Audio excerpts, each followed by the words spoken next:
মা শোনো না। বল। আচ্ছা ওখান থেকে আগে টেবিল থেকে আমাকে রিমোটটা দে। এই যে নাও। দে। হ্যাঁ বল, কি বলতে নি? মা শোনো না, মা আমার না 50 টাকা লাগবে। 50 টাকা? 50 টাকা আমি এখন কোথায় পাবো গা? আচ্ছা নাই, যা বাবার কাছে যা দেখ। বাবা দেবে না তো, তুমি কিছু করো না।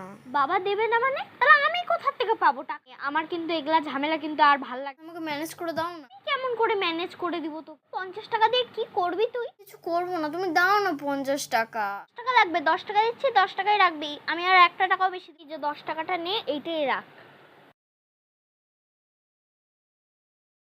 আচ্ছা টাটা, সামনের ব্যাগে তোর খাবারটা রেখে দিয়েছি, খেয়ে। আচ্ছা মা, টাটা।